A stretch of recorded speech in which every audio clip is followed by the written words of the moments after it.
Hey, and you're very welcome back to the Final Whistle rugby show here on finalwhistle.ie with myself, Breffney Early, and of course, Ciaron Noble joins me again to go through all six divisions in the AIL this weekend. And it's been fairly exciting, Ciaron. Where were you last weekend? What have you been up to? How's your week been?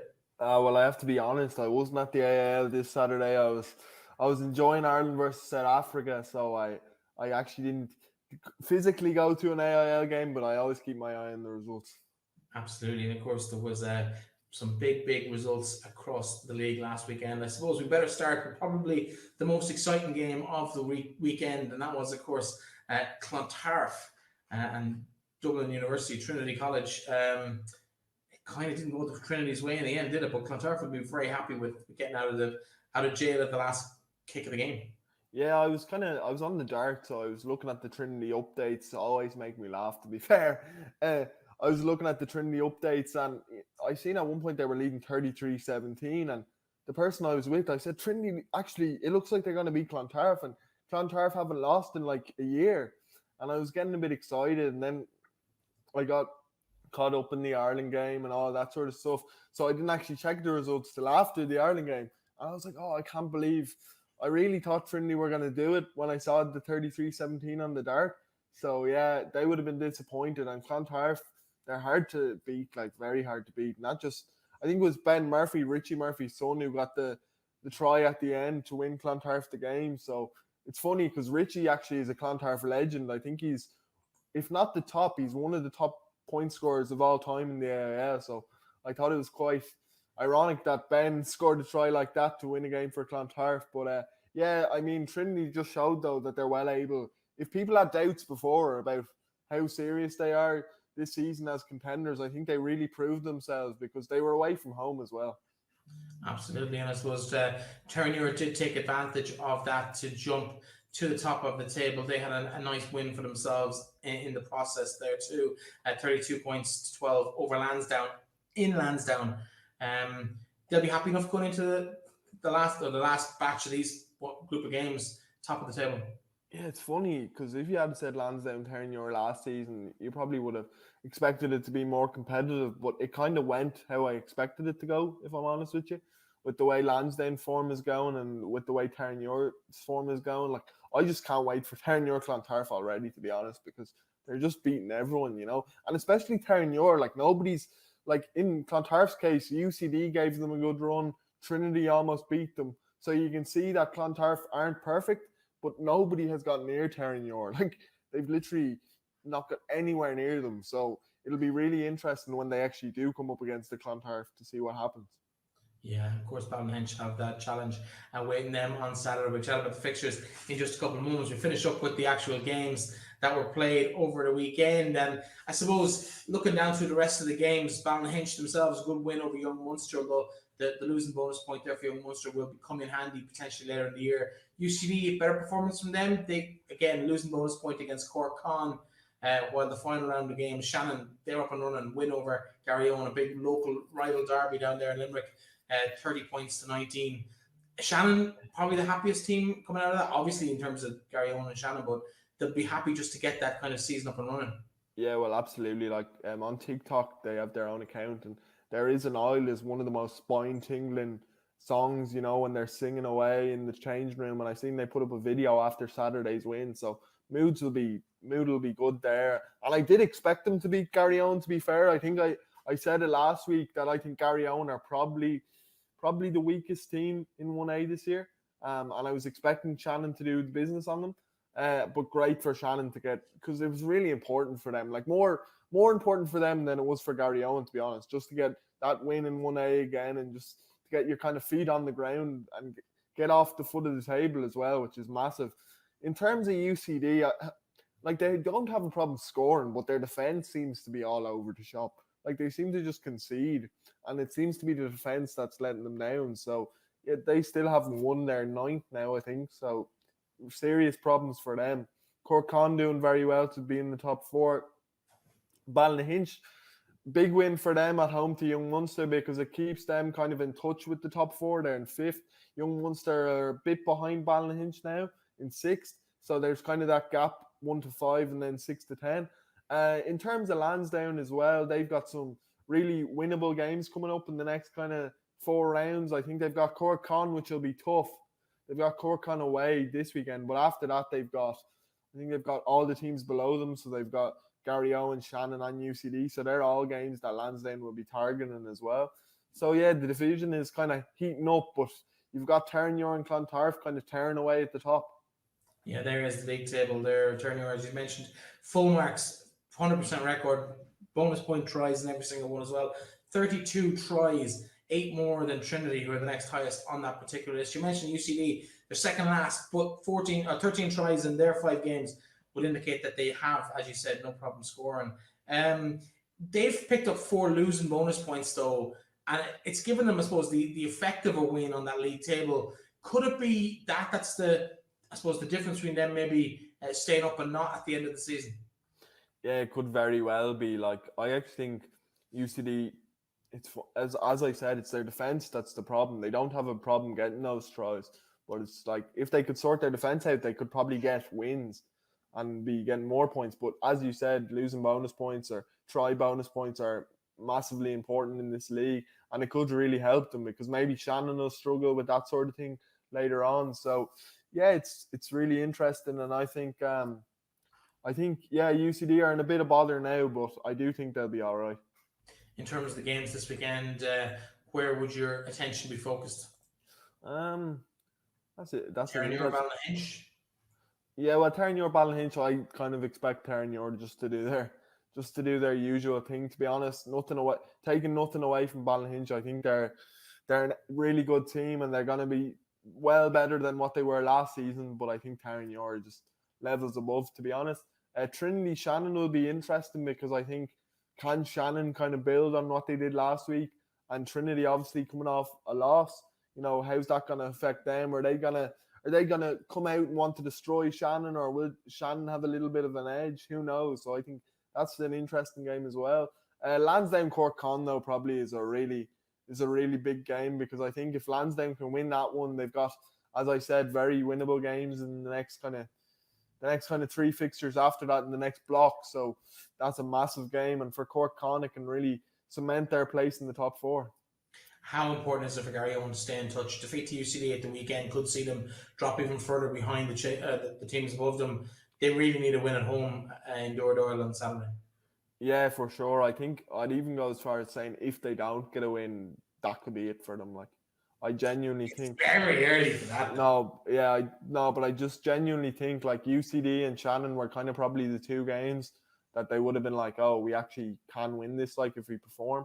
So if they lose, especially at home, I think that could be it. I think I said to Luke in episode 1 that I did think Gary Owen would kind of be in this position, so I'm not overly surprised. But they really need to win this weekend, more so than UCD. Yeah, we'll just take a quick look at that league table before we leave it again, just to see that at the bottom there. UCD currently 3 points ahead of Gary Owen. They meet today. The rest of the games, pretty much that top 4 versus the next 4, so we'd expect them to go in form, and we could see that gap between 4 and 5 just beginning to stretch itself out a little bit after this weekend's action. The league really starts to take shape in the next week or so, of course, with a bye week and an off week the following week. So if we move ahead and look at Division 1B then, of course, some big games this weekend in that division as well. But looking back at last weekend's games, some entertaining games. Well, Naas UCC, probably the big result of the weekend. Everything else fairly clear cut. We're going to be chatting to Shane Leyden of Buccaneers about their win against Malone last week in just a few moments. But first of all, Ciaron, your thoughts on the games in 1B, should I say, last weekend? Well, I'm going to blow my own trumpet here first. If anyone reads my 1B previews that I do on a Thursday usually, I think I did say at the bottom of the Naas one that I actually did think Naas were in with a shout of beating UCC at the weekend. So if anyone saw that, call me Mystic Mac. But I did kind of think Naas had a sneaky chance of producing a result there, so I wasn't madly surprised, but still massive win for them. Yeah, great win for them, and I suppose they're 2 and a bounce now in terms of results, and they're kind of building a little bit of a head of steam with them. UCC though, we're running really nicely at the top of the table. They now share top spot with Buccaneers effectively. Buccaneers themselves, big win for them. Malone, I know they've been struggling this year, but Buccaneers would have been expected to be just a little bit off the pace, having just come into the division, but they've really, really impressed. We talked about them at length last week as well. No, and the thing that they're doing at the minute as well is they're beating teams away from home, which is something that is really important in 1B, because I think the way the league's going at the minute with the likes of Old Belvedere, St. Mary's, Old Wesley, City of Armagh, I think all their wins have come at home. So home advantage is obviously really important to all the teams, but the teams that can actually win away from home are the teams that are going to be near the top of the table. And that's something that Bucks are doing really well. Like, they got that big away win against Highfield in round 3, and then they beat Malone, as you said, last weekend away from home in Belfast. So that's making the difference for them at the minute, I think, getting those away wins. Yeah, we'll hear from Shane chatting about all things Buccaneers in just a few moments. But first of all, maybe let's look at the other games across that particular grade. Highfield and Armagh, it was a big win there for City of Armagh. 2 tries in the difference between them, 31 points to 17. Old Belvedere with 8-point victory over Wesley, while Nace, we mentioned, Mary's College, a big, big win for them, 65-7 against Banbridge. Are we starting to see kind of that those teams maybe putting themselves in trouble at the bottom? The likes of Malone, Banbridge seem to be struggling at this grade. Yeah, I think Banbridge and Malone were actually struggling last season. I think Banbridge were kind of lucky that it was Navan. Like, Navan really, really struggled last season, and Banbridge were kind of lucky to be playing against them in the relegation playoff. You know, they just kind of survived, and in a regular season they would have been relegated. And then you've got Malone, who finished 8th, so they just kind of survived that relegation battle. So Malone and Banbridge look like they're going to be in that kind of relegation scrap again this season. It's unfortunate for them, but 1B is like, I think from 8th to maybe 3rd, you can confirm this in a minute, but 8th to 3rd is like really, really tight. Like, it changes all over. From top to bottom is 13 points. Like, it's not exactly it wouldn't take a massive slide to see Buccaneers dropping like a stone, or consequently Malone or Banbridge going on a bit of a run either. We've seen Nace 2 wins, they're up to 6th. 2 more wins could put them into the top 3 or 4 positions. So it really is just all about hitting that little run of form at the right time. Looking towards the weekend's action, maybe we might take a quick look at the league table before we do that. If I bring it up here, we've got Division 1B. Here's what it stands at the moment. Buccaneers and UCC both on 19 points, as we said. St. Mary's College, 18 points from their first 5 games. And it's really tight then, right down 15 points to 11, separate that middle tier of teams, with Malone and Banbridge just that 1 game or 1 and a bit games behind Highfield and Wesley on that league table. So still plenty of action to go in that division. It's going to be really, we talk about it every week about how it's just tight. Yeah, I don't think it's going to change. I think it is literally going to be that way till April time. Like, you know, there's only going to be a few points separating each of the sides. Highfield are probably the team that are probably most disappointed at the minute, because they started the season so well, getting 2 wins, and they've lost their last 3 on the bounce. They're going through a bit of a bad run of form at the moment. Old Wesley as well are struggling a little bit away from home. Old Belvedere are getting all their wins at home, but they can't perform away from home once they step out Ollie Campbell Park. So that's what I was talking about earlier. Any team that can actually go and get an away win are going to be the teams that are going to be near the top of the table. Yeah, of course, Buccaneers and UCC, they meet each other this weekend. Let's maybe hear from Shane Leyden. We spoke to him earlier on today about his time at the club so far this season, but also his career to date. Here's what we had to chat about him. Here's what we had to chat to him about earlier today.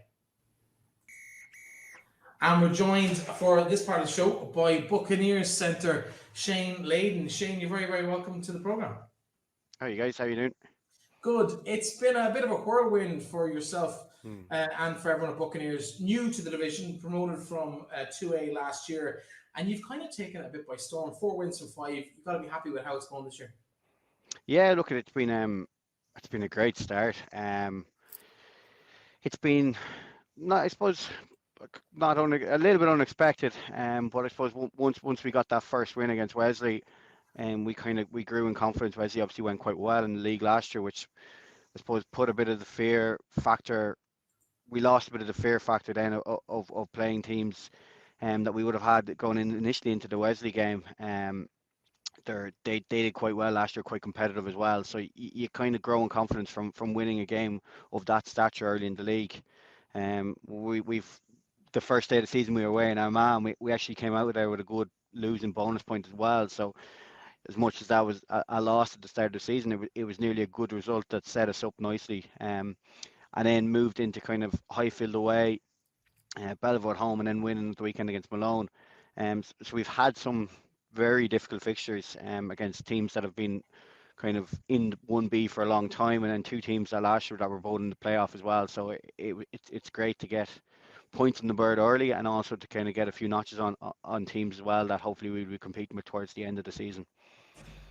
That's what I was going to ask. That round 3 game, I think, when you beat Highfield, I think that was the game where people went, whoa, like Buccaneers are serious this season. Was that kind of an early turning point for you guys? Yeah, like off the back, I suppose we'd beaten Wesley in round 2 at home. But I suppose you would be expected in a Division 1B, you'd be targeting your home games in particular, and that would have been a game that we would have targeted, obviously, back at home, back in the division as well. We've been out of it for a few years.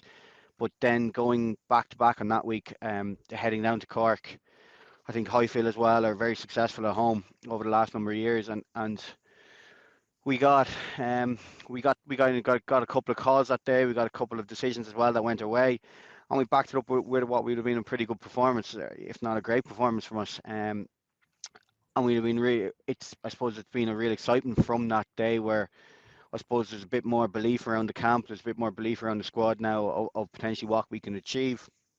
I know Eddie's been on the record early enough in the season as well, and kind of early on about saying that the goal for the season was to stay up in 1B. And look at it, it still is that the league is still quite condensed. If you look from where we are to down to kind of to Malone, there's probably only a 10-point or a 12-point spread, which is only 3 or 4 bad games. So you don't want to get into a bad run. But the Highfield game, it's kind of kick-started our season. It's put us into overdrive, and it's got us rather than looking over our shoulder, we're kind of looking above, and I'm looking out forward to each week as it comes. You mentioned Eddie, of course, well known to any rugby fan in the country over the last 20 years. What difference has he made to the club when he's come in? Any major changes in operations in terms of how things are run within the team? Yeah, look, I suppose one of the things with Eddie, with a name like Eddie O'Sullivan, is he demands kind of respect straight away from the team, from the group.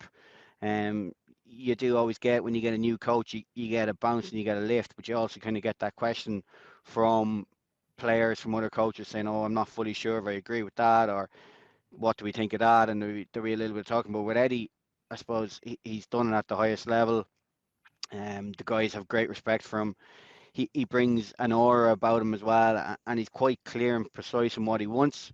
I know he originally, we were looking at a game plan as well, and once he kind of got to know us a bit better and got to know how we play, and he was able to tweak it to our strengths, which is great as well, from to have a coach with that knowledge, and the messages we get during the game and on a Tuesday night after a game, or previewing the next game, are always quite clear of what we need to do for the weekend above or the weekend ahead. So it's great. It's great to have that experience, and then he's backed up with a couple of kind of local guys as well that know the environment, know the club, with Davey and Paul and Benny, and they're quite familiar of what Buccaneers is about as well as Eddie, because Eddie coached in Bucks previously, obviously before he went on to coach at higher levels. So it's quite fitting that he's come full circle, and hopefully he can actually get us back to the top where he left us. On a personal note, how much are you enjoying this season? Obviously, you've got a few tries to your name. That's always good. But how much are you enjoying, like, winning? Yeah, like it was interesting. It's been on the back, and we had quite successful season obviously last year as well, where we got promoted, and it was off the back of the 2 COVID seasons, and off the back of that, performing for a long personal injury for myself as well. So the kind of the enjoyment of being able to play the way that the league is formatted this year, with 3 games and then a block off, you get a bit of consistency. You kind of get to know what you need to do each week to make sure you're ready for Saturday, and then just going out and playing. The weather's been questionable. Hasn't been great the last while. We got really lucky on Saturday. We had a lovely day in Belfast. And And yeah, it's very enjoyable. I think the the fun in rugby is nearly back. The last since kind of not that you fall out of love with the game, but the game kind of becomes a bit routine when you're playing it, and then all of a sudden it's taken away from you for 2 years, and you realize how much you actually like this game and how much you really enjoy this game, and how much you're potentially going to miss it when you stop, and to get the most out of it before you do stop. And I think that's an area where I'm at personally at the moment, and it's allowing me really enjoy the game rather than, I suppose, the fear or the nervousness that you would normally get for a weekend. Let's talk maybe about, I suppose, the love of the game and the reasons why you would have started. Obviously, you're from fairly rural Roscommon, North Roscommon. It's forgotten land in terms of rugby in some respects. When you were a kid, there was no rugby club probably within half an hour of your house. So, what drew you to rugby, and how did you end up where you've ended up, basically? Yeah, so I suppose originally I would have played obviously a lot of Gaelic football locally with Club Shannon Girls, and my dad would have been very interested in rugby at the time. And then I went to school in Roscrea, and that's kind of where I would have had my first kind of real interaction with rugby. Kind of having the basis of kind of athleticism and kind of ball handling skills from the GA and from Gaelic. You were able to take the rugby, and then from watching it at home regularly, kind of as would have been on the TV when you were growing up, and my brother and my father would have had a big interest in it as well. And that kind of got me interested into rugby, and then moving to Roscrea into a boarding school where you go and play every sport because you don't want to be in school every day. And then you just, I suppose I played a bit of hurling there as well, and I wouldn't say now hurling is a stronghold in North Roscommon either, but the rugby was definitely more of a favourite for mine as well, and I tried to balance the both for as long as I could to play rugby and Gaelic up until kind of I was 18, 19, and then rugby kind of took over, and I've only played a small bit of Gaelic football since. So, but maybe one day I might go back and play another season. So Romans are beaten in the junior final at the weekend. They might be looking for players over the next Yeah. couple of years. In terms of, I suppose, your time at Connacht, let's chat about that briefly, because obviously you went from school kind of into the Connacht system, spent a few years there, made a couple of appearances, but probably didn't see the breakthrough you were looking for. Yeah, look, I went. I suppose I was quite young. Obviously, came straight out of school and played for Connacht quite young that year. When I was just finished school, which was obviously great. I had a couple of bad injuries after that, but made a couple of appearances with Connacht. Really enjoyed my time there. Played under some great coaches. Obviously, Eric Elwood, Pat Lamb, guys like that would have been there for quite a period of time. Nigel and Jimmy as well would have been involved with us from a young age all the way up through academy ages as well. So we had a lot of good coaches there, and kind of trying to juggle rugby in college and kind of, I suppose, the coming out of school as well and moving into college was kind of an interesting time. But I really enjoyed rugby. I played a little bit with the sevens as well at the time as well, so which was quite enjoyable. Um, and yeah, at the same time, playing club rugby with Bucks was always very good as well. So it was potentially, looking back at it, you wouldn't change much. You'd maybe hope that you might get a bit of a rub of the break with a couple of knee injuries or a couple of hamstring injuries that you got at bad times. But look, those are the breaks. Sometimes at the time probably worked out for me with other people getting injured as well, where you might have got an opportunity, but there was times then when you didn't get the opportunity. But look, that happens, I suppose. You're obviously one of the experienced players in the Bucks team now. How important do you think your role is coming maybe later in the season for some of the younger lads, you know, when things maybe aren't going your way? Important do you think your role in the team is then? Yeah, look, we've a couple of we've an interesting team. We are quite young, which is great, obviously, for the future of the club. But we've a couple of guys. We've probably about 4 or 5 guys that have been around the kind of the AAL scene for a couple of number of years, who've obviously experienced in playing in 1B, and who've an experience in winning 1B a couple of years ago as well, about 5 years ago. Which is quite important. A lot of the teams that we're playing now in our division now, we'd have played against before as well. And you kind of understand, I suppose, what a club is about, or from playing them in the past, or know what type of rugby they're going to play, and kind of how the season changes as it kind of gets into winter. You know, you're going to be changing your style of rugby a little bit, and then how you kind of transition out of that into kind of March as well, and into the kind of business end of the season when potentially some of the guys and you want to throw the ball around a bit more, and then you're potentially at the business end of the season where you're either fighting for relegation or promotion, and there's kind of a mix of then of trying to play attacking style of rugby and then trying to win and squeeze out a win of a game. Obviously, is more important at the time. So it's just about balancing that with the kind of the flair of the young lads and kind of the experience and the little bit of caution that the older guys would have, which is great because we are quite young, so it's a good balance. You talk about the throwing the ball around and a little bit of caution thrown to the wind. I happened to see you play this year in the final of the Connacht Senior League, and you left it late, but when you needed it, that second last try that set up the match winning try, you were fairly heavily involved in that. You were fairly reeling back the years there with the little bit of burst of space, a couple of little bit of jinks around one or two players before you laid it off for your teammate to run in. You haven't lost a bit of edge of pace. I don't know about that. In the past, you might have been able to score it all on your own, but not anymore. You have to find the winger to finish it off. But yeah, no, look, it's an interesting one. The Connacht Senior League kind of it comes fairly quick at the start of the season, and then towards the end of the season, it's a mad scramble for everyone to kind of to get points on the board because it links into the cup and links into the Bateman Cup for us in Connacht. So where the first and the second game kind of come early in the preseason and they might be looked at as preseason games, all of a sudden then the competition becomes kind of a cup at the just coming into the AL where you want to win and you want to make sure that you've kind of down weeks then to get you further into the cup, that you don't have to be going through quarter-final, semi-final, which is great. And it's crucial then kind of builds your momentum into kind of the AAL. Obviously, in our case for the Connacht Senior League, it's kind of it's about blooding some players as well. It's the start of the season. We do have a couple of guys that are a little bit dual status to play a bit of Gaelic as well. So we're down one or two at the start of it, but it's great to get kind of good game time against AAL opponents as well early in the season, and then kind of push on towards the end of the season or the end of the Connacht League to be competitive against competitive teams that you're trying to win a trophy and a cup as well. You mentioned the Bateman Cup, of course. You represent Connacht in that now by virtue of that winning that league. Does that factor into your thinking? Is that a competition that players think about at all until it's happening, or is it something that just a little bit of extra level of prestige? Yeah, it does. It's an interesting one. We've personally we've played in a few of them. It kind of all depends on how you're going as well.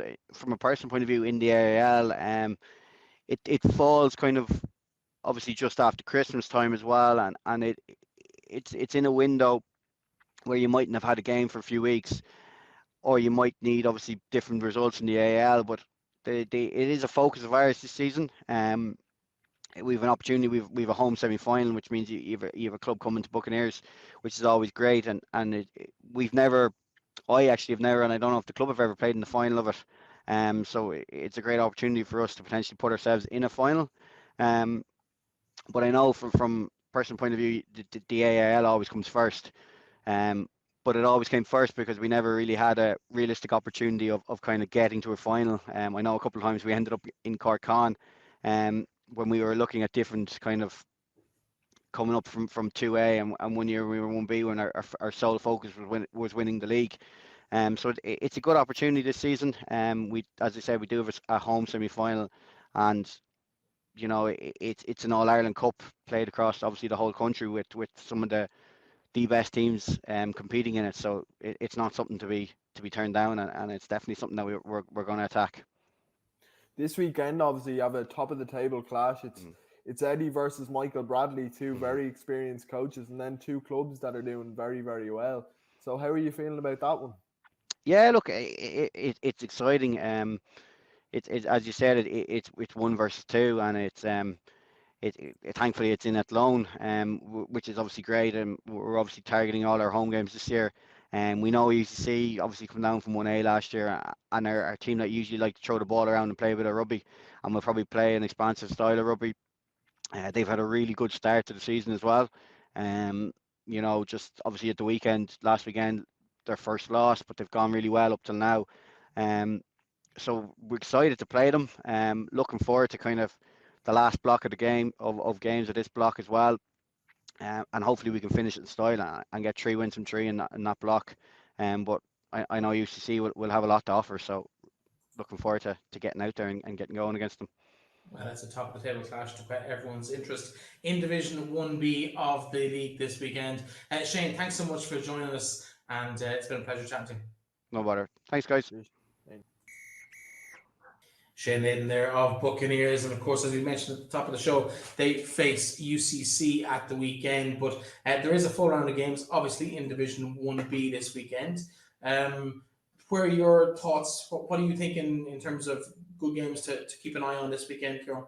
Well, I think it's pretty obvious. It's the UCC Bucks game, 1 versus 2. I think Michael Bradley versus Eddie O'Sullivan. It's fascinating. Michael Bradley obviously has a good coaching career, a good pro coaching career behind him, and then Eddie, we talk about it every week. He's done everything there is to do. So it's kind of a fascinating battle between two clubs that are going really well and two managers that are hoping to make big impressions basically in their first season back in the AIL. So it's a fascinating game.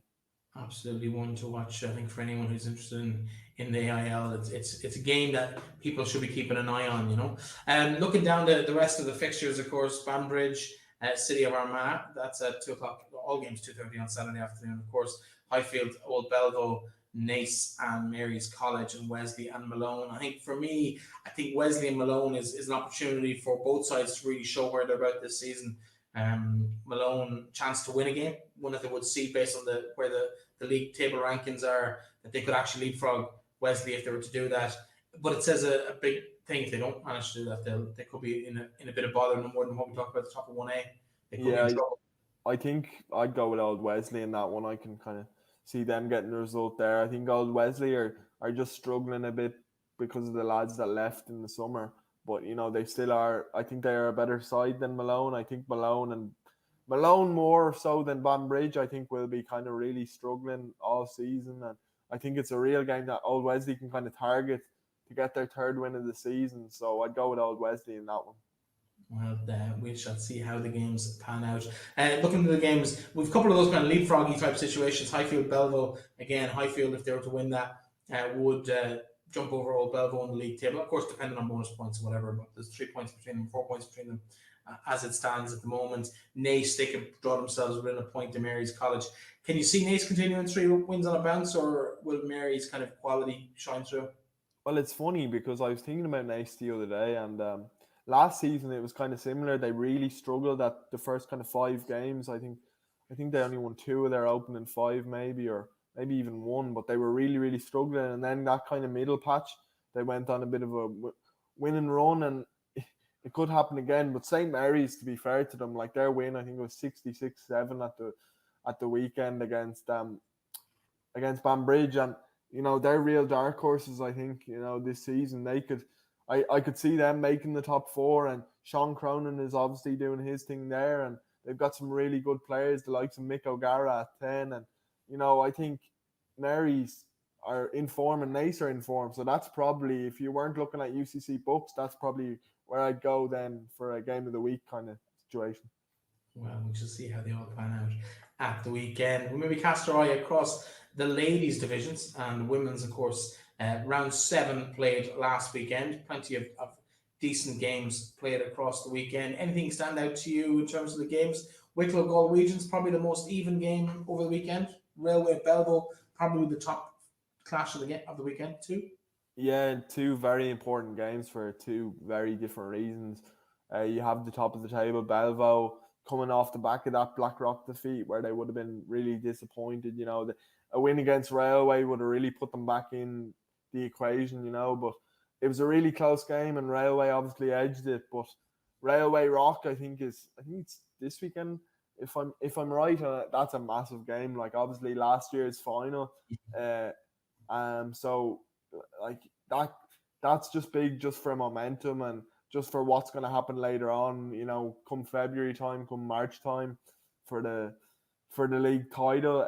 Wicklow Galwegians was massive because Wicklow have now jumped into 4th place and now sit in that top competition, if you want to call it the top 4 competition. And I think they can stick it out. They've got 2 very tough games coming up. I think they've Old Belvedere on Saturday, and then they've Railway the next week after that. So they've got tough games. But to be fair, I was thinking about it as well during the week. Like these are probably two very good games to kind of give them, kind of measure where they're at and where they're going to be at after Christmas, if they're in that top competition, which it looks like they might well be now. Well, So realistically, if we look at the fixtures, UL Bows, Galwegians, I think it would be fair to say there'd be a surprise if Wicklow were to get league points from those two games against Blackrock and Railway, or sorry, Galway and Railway. So they'll finish more than likely 17, possibly 18 if they get within a scoring point, or they get a bonus pointer here or there in those two games, which based on form is unlikely, but they've surprised us before. UL Bows and Galway regions play each other. So if there's an outright winner in that, they'll leapfrog Wicklow. So while Wicklow are in the shake-up, I can't see them holding on to it based on the run of games that all three sides have. yeah, well, you never know, I guess. Like, Old Belvedere are coming on. Old Belvedere have lost their last two games, so Wicklow, to be fair, they're in fourth and Belvoir in third, so it'll be a pretty good indicator of how far away they are from that third place. But yeah, it's interesting because there's effectively three clubs, as you said, that can take that fourth spot. Will it be a Wicklow? I think Galwegians only have one game left, though, do they? And Wicklow. Yeah, but it's against UL though. And UL have to play Cook, who have struggled this year, so you'd expect them possibly to win that. So it could be, it's fourth to sixth for Wicklow, but I don't see them getting fourth spot. But then we've had Ella Roberts on the show already this year. Stranger things have happened. No, but also I think it's a win-win. I think, well, they might not see it as a win-win, but I think it's a win-win. Like if you get into the top four, that's great. You've kind of shown that you're within the top four best teams in the country. And if you don't get in the top four, you're in a very, very winnable competition and a bit of silverware after Christmas. So it's a win-win, I think, for the likes of Wicklow and even for the likes of Galwegians, UL Bows. Like maybe more so Galwegians. Like UL Bows were in that top four competition, I think, for the last few seasons. They've been kind of near the top, so they might be a little bit disappointed with how this season has gone. But yeah, Wicklow Galwegians, it'll be interesting to see, or even UL, who will get that fourth spot. Yeah, of course, just for the purposes of completeness. Blackrock College 71, Ballincollig 7, and UL Bows had a 43-5 win over Suttonians. This weekend, of course, all teams back in action again. Cook and UL Bows, Old Belvedere face Wicklow, Railway Union, Blackrock College, and Suttonians and Ballincollig will do battle in this round's games. Where would you be looking for that? Really, there's only really one game. It's Railway Blackrock, right? Yeah, for sure. I think it's kind of a teaser for what's to come. I think later in the season, I think they probably will be. Well, Old Belvedere could be there, I suppose, either, but it's kind of between them three for the league. And Railway have kind of dominated women's rugby in Ireland for the past few seasons, and it'll be good for Blackrock College to see if they've made any improvements from the final last year and if they've got a little bit better, because sometimes it can be hard to say or hard to tell. Like when you're coming up against other teams and you're winning well, it's the team you lost against that you kind of have to measure yourself with. So I think, yeah, it's a massive game for Blackrock and for Railway to kind of say we're still the best and we're the best around. So yeah, it's a really interesting game. Yeah, it's a couple of big weeks for Railway as well. Can they clinch top spot and ahead of that break, as you said, in the season over the Christmas period? So interesting times ahead. Let's bring up the league table. League table for the women's division is, as you can see it there, Railway Union top of the table alongside Blackrock College, 29 points each. Fairly impressive results so far for both 100% records. One of them will come to an end, or maybe even both of them. It could be a draw, who knows, on Saturday afternoon or evening at 5 o'clock in Railway Union. Big game for both sides. Old Belvoir, they face Wicklow as third against fourth in their fixture this weekend as well. That's in Ollie Campbell Park, also at 5 o'clock kickoff there. While Suttonians and Ballincollig, 7th versus 8th, they play in the JJ McDowell Memorial Grounds in Sutton. While the final game of the weekend is in Shawsbridge, Cook versus UL Bows. It's a long journey up for UL Bows, but they'll be quite confident of taking full marks there and putting themselves in contention, as we mentioned, for that top four spot. Big weekend for all the women's teams. If you had to make a prediction on who's going to win that game between Railway and Blackrock? I don't know. If I was to make a prediction, I think I'd be bluffing, to be honest. Mystic Mark, what happened, Mystic Mark? No, Mystic Mac. I can't make a prediction on this one, but I don't know. I'd probably say Railway. You'd have to go for. I think they've just been so good over the last kind of few seasons that they've rarely put a foot wrong. But who knows? Anything can happen. It's a long, long way to go to the end of the season as well, of course. In 2A, let's take a quick look at that.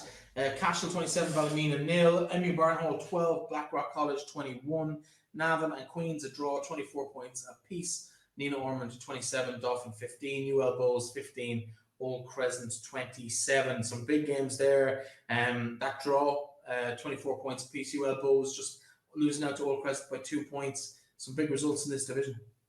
Yeah, I was probably most surprised by the 24-24 draw between them because it is essentially the team that probably should have went up in Queens and then the team that came down in Navan. So I thought Queens were actually going to do it, but they're in the last two games they've probably, I wouldn't say slipped up a little bit, but they had that defeat to Blackrock I think in the last round, and they've had a draw here. So they seem to be having a little bit of a blip in form, but not really.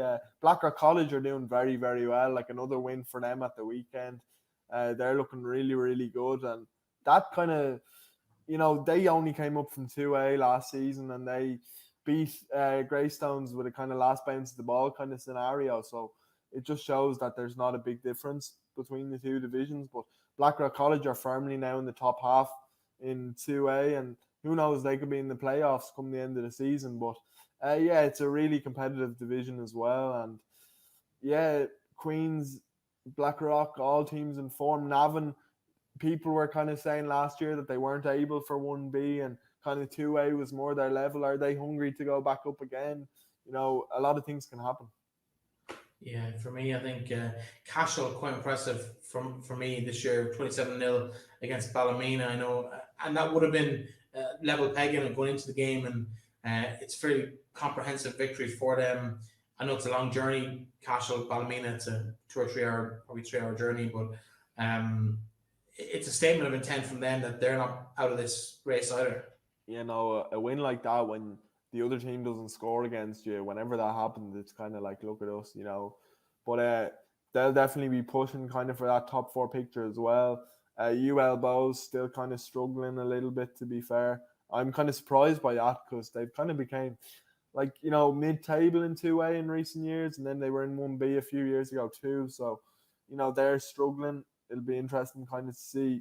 Like, they nearly got the win against Old Crescent at the weekend, but they haven't quite. I think they haven't got a win yet, have they? So I think they're really struggling, and they won't be happy with that. Like, because they have a good history as well as a club, so they'll be hoping for better results. Yeah, they haven't had a win, but no more than UCD in the top division. 4 losing bonus points in the first, or 4 bonus points in the first 5 games, keeps them in touch with Dolphin and Old Crescent, just ahead of them. And of course, this weekend they have to travel. Oh no, sorry, I'm losing the fixtures here in front of me. It's UL Bohemians. They go to Queens, and that's going to be a big, big ask for them. The team just above them, Dolphin, Old Crescent at home to Nina. Dolphin travel to Ballymena. Could Dolphin take advantage of that, leapfrog Ballymena into kind of the mid-tier teams? Well, who's to say they aren't going to do that? Like, I think they'll be fairly confident that they can get the win, and they'll be aiming for that kind of. I think all these games in 2A and with 2B as well, and a bit like 1B, teams will go into every week kind of, especially if they're at home, they'll go into every week kind of targeting a win. They won't be afraid of anybody. So I think it's one of those leagues you kind of have to take it week by week. Yeah, I think Blackrock and Navan is probably the pick of the games this weekend. Let's take a quick look at the league table. And looking at Division 2A, Blackrock College at the top. They play Navan, who are currently in 4th place on the table. Well, 3rd, 4th place. It's very early in the season so far, but on points difference, Cashel edge them out at the moment. So, and Navan travel to Blackrock College to play them at the weekend. Queens, they host UL Bohemian, currently struggling at the foot of the table, while 3rd place Cashel, and they will travel to Dolphin, who are also towards the bottom of the table. It might be a chance for them to kickstart their season. 2 wins from 3 so far, but just need to up that scoring rate for them on that time. In terms of Division 2B, we had Greystones' own Marmion on last week. He kind of called it. He said they were going to Sligo with no fear. the weather was terrible. He didn't get his sunshine that he was predicting, but he did get a happy journey back up. 5 tries, 35-15 win. He's got to be happy with that, and they're still kind of comfortable in that division at the moment. Yeah, I think they've put a little bit of a gap between them and the rest now. I think it's Belfast Harlequins were the closest team to them, and then they beat Belfast Harlequins the week before, and Belfast Harlequins drew this week, I think. So there is a bit of a gap, and Greystones are just doing their thing. They're being pretty professional about it. I don't think they're getting carried away. They're just, going out every week and getting the wins, and just from by seeing what Blackrock College are doing this season, sitting top of 2A, like they'll be confident that they can be in 2A next season, and they're definitely showing people that they can be anyway at this point. 5 wins from 5. No, I think they're pretty confident in what they're doing at the moment. But as I always say about Greystones, it has to be consistent. It's the later parts of the season where they have to be winning the games as well. So, and with the format this year, hopefully they're not going to be in a situation where they're losing by the last bounce of the ball when they really should have been promoted anyway. But for Greystones, yeah, they'll be really happy with how things are going. Belfast Harlequins, they drew this weekend. They'll be, I don't know, it was against Wanderers, who are a team that Wanderers and Belfast Harlequins are 2 teams that I've been talking about most weeks, saying they're kind of dark horses. So a draw is probably a fair reflection of that. I think Wanderers, the results haven't really went their way so far this season, but I do think they will be a team thereabouts. Corinthians are doing very, very well at the minute as well. They're I think they probably are leading the pack behind Greystones, are they, at the minute? Yeah, they're in second. So yeah, I think Corinthians were in the top 4 last year as well, as far as I'm aware. So they're kind of keeping, they're doing their thing too. And then you've got Enniscorthy in there as well. They've kind of struggled since coming up from 2C, but I have seen a few improvements in their performances from some of the reports, but losing 43-10 to Corinthians, it'll be a tough pill for them to swallow, and it would have been a really long journey for them, to be fair. Wexford to Galway would have been really long, but yeah, in the Scorty, things aren't really going to plan for them. Galwegians, I don't really know what is happening with Galwegians at the moment. They were kind of on a slippy slide towards the end of last season, and they haven't seemed to get off that slide yet, so they're kind of struggling as well. And then your Sligo boys are struggling a little bit too, Breffney, but I'll let you talk about that one. Well, they're in danger of being cut adrift at the bottom of the table, so they'll be eager to kind of right that this weekend. But again, it remains to be seen if they can do that. The journey to Wanderers this weekend, to see if they can do that. But they're kind of in that space between the bottom 2 at the moment and that group from 17 to 12 points. Beat Wanderers, they're back in the mix. Lose to Wanderers, particularly from Malahide, were to beat Galwegians as well, and all of a sudden you could have a 7 or 8 point gap between the bottom 3 and the rest of the table. So it's a big weekend for all of those clubs in and around that middle. I think the bottom 6 all play each other, and depending on how they fall, if the top 3 sides are to win those games, that gap just gets wider and wider. It's currently 4 points. It could be as many as 9 points coming into next weekend. And you talked about a team being relegated if they were to lose this weekend after just 6 games in Division 1A. I think realistically that would be a very clear 3-team relegation battle where 1.5 of them essentially are in bother. So who has the quality to get out of that? Maybe we'll see one of them make a burst this weekend, but it's going to be interesting to see how that pans out. Yeah, and I think Greystones, Corinthians at the top as well. They can really kind of kick on and be the leading 2 teams, and then you've got the chasing pack with the likes of Wanderers and the likes of Belfast Harlequins, and they're all chasing behind. But there could be more of a gap in this division than what we're seeing in maybe the likes of 1B and 2A. Yeah, Dungannon and Galway Corinthians, obviously they meet Stevenson Park on Saturday, so they're both currently 2nd and 3rd. So that'll see kind of who's chasing. Rainy Old Boys, of course, just to finish the set, they play against Greystones. You'd expect Greystones. That being said, who knows why that'll pan out? But there could be a big gap between 7th and 8th, and also maybe even a top and 2nd. If Galway and Dungannon were to draw, it could potentially leave 7 or 8 points between those 3 tiers within this division. Yeah. Time will tell. Looking down towards the final division, just as we finish up, Some results there from Division 2C. Bruff 43, Ballina 12, Clonmel 13, Bangor 12, Middleton 14, Skerries 24, Omagh Academicals 12, Tullamore 27, and Instonians with a massive win against Sunday as well, away to Sunday as well, 55. They really have been my success story of the championship. I know we've talked about them at length on the podcast. It's 25 points from 5 games, plus 119 points. They're phenomenal. Yeah, and to be fair, like everyone will talk about Tarn-Yor and what Tarn-Yor are doing because Tarn-Yor are in 1A.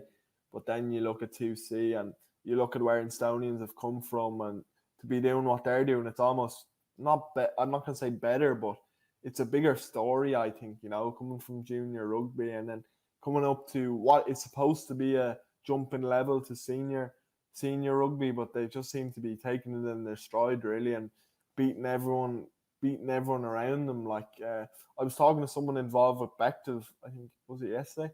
And they were saying like Instonians only beat them by a couple of points, and now to see Instonians doing so well in 2C, people are kind of kicking themselves in Bective, going, "Oh, that could have been us," kind of thing, But it's like, it's not going unnoticed though. I'd love to talk to somebody from Instonians actually, because that kind of journey I think is really, really fascinating. When you come from a junior rugby kind of background and then you jump up to the AIL, and it's all. I'd be interested to see what their answer to this question is, but things are probably going smoother for them this season than probably at moments last season in junior rugby, when they were probably really tested, especially in that Bective game at the very end. Like it's funny, you'd expect them junior rugby to be easier, but maybe they're finding life in the AIL easier than they were down in 1A in the Ulster junior rugby division. So it's a really interesting one. Some interesting kind of games over the weekend, but the one that kind of stands out to me is probably the biggest kind of statement is Tullamore's second half performance against Omagh, where they were 2 points up at the break, but they stretched it out to a 15-point win by the final whistle, and they moved up into second place on the table because of it as well. So we're seeing kind of teams pushing on and really kind of, I suppose, showing what they can do in that level. Can they reel in Instonians? 7 points between them and between Tullamore now and Instonians. Who knows? Tullamore obviously have been probably in AIL longer than Instonians. I think they were in 2B maybe a few years back as well. But I think that the way Instonians are going, it's hard to see anybody kind of tripping them up, like, because they're winning by such big margins, that it's not like you can say, oh, they just edged that one or they were slightly better. Like, they're actually just blowing everyone away. Like, if you want to say it for what it is, like, it looks like they're breezing through the division. But Tullamore, I did say at the start of the season that I did expect them to be within that top 4 kind of conversation. Skerries as well as another team. They were probably unlucky as well. They got to the 2C final against Enniscorthy, and they would have been kind of eyeing promotion to 2B. So they're a team that are always thereabouts in the division. And I think 2C probably a bit like 2B at the moment. It's a little bit more clear cut, I think. The teams that are doing really well and the teams that aren't doing so well. Like, I think Sunday's Well are really struggling at the moment. Omagh Academicals haven't really, they're kind of inconsistent in their form. And then you've got the likes of Instonians, Tullamore, Skerries. I think, I know they've lost maybe 1 or 2 games, but I think they are doing quite well. And then the big win, who got the big win against? Bruff got a big win at the weekend. That's who I was thinking of. So Ballina 43-12. Yeah, Ballina it's pretty worrying for them, like, because they come down from 2B, so you'd expect them to be doing relatively okay at this level. But, they're really, really struggling, and junior rugby could be somewhere they're heading next season if they don't kind of get their act together. So they'll be hoping for better days. Nobody wants to take that jump back down to junior rugby. Before we finish up, let's take a quick look at the Division 2C table. And as we talked about, Instonians 7 points clear at the top of the table. Ballina struggling at the bottom, and everything that's happening in between. Some big games this weekend. In terms of the games to keep an eye on for this weekend, anything particularly interest you? Instonians, Bruff maybe, because of the top dogs, or is it Skerries and Omagh in terms of maybe who's going to step up there in that second place? It's probably Scaries and Oma, because I think it's in Stonians and Bruff, there's still a big gap, like 25 and 11. And then, but with Scaries and Oma, if Oma win, they can kind of really put themselves in the top 4 picture.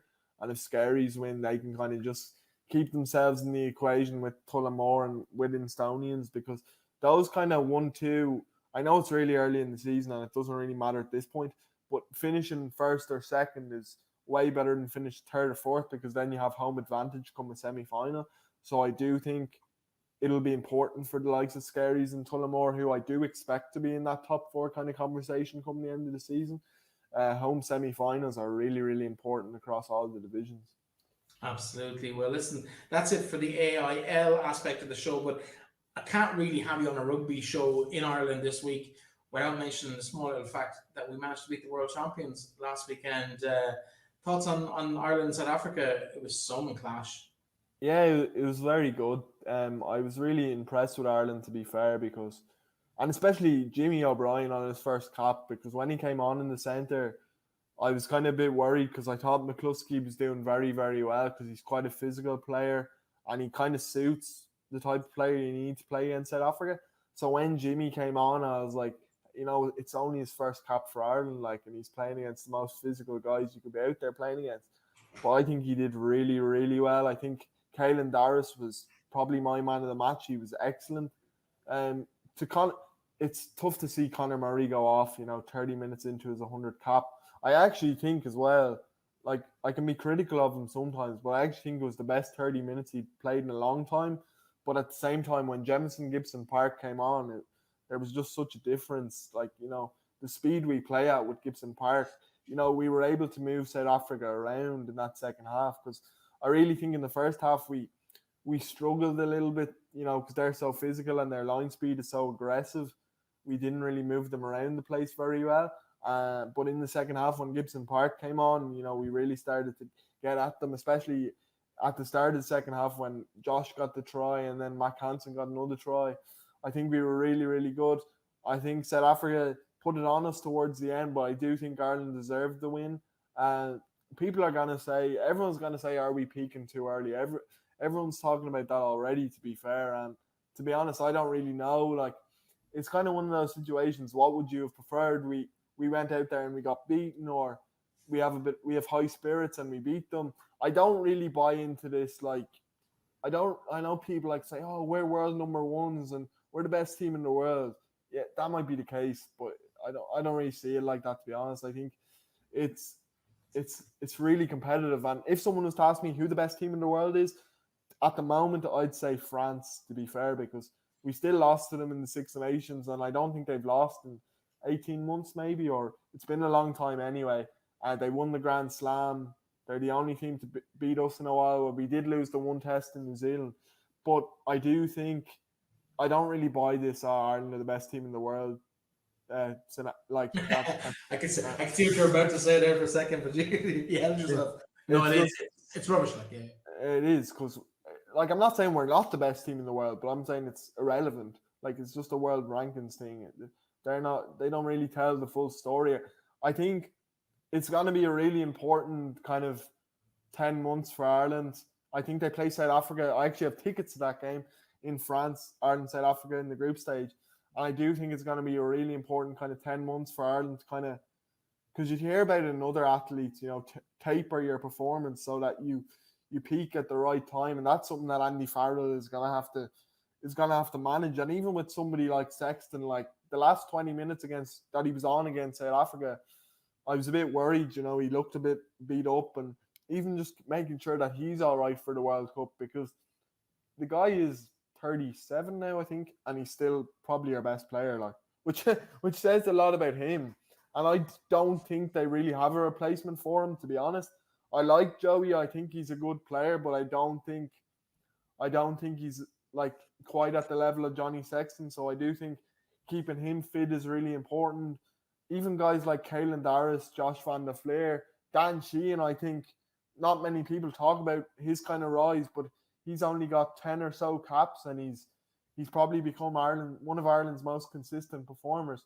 So those guys are really important, kind of, because I don't know if you've seen the Ireland A game on Friday, but everyone talks about this strength and depth we have, but we absolutely got destroyed by New Zealand's second team. Like, I know Damien McKenzie was playing, and some people might say he deserves to be on the New Zealand first team, but like, I just thought we were awful, like really bad.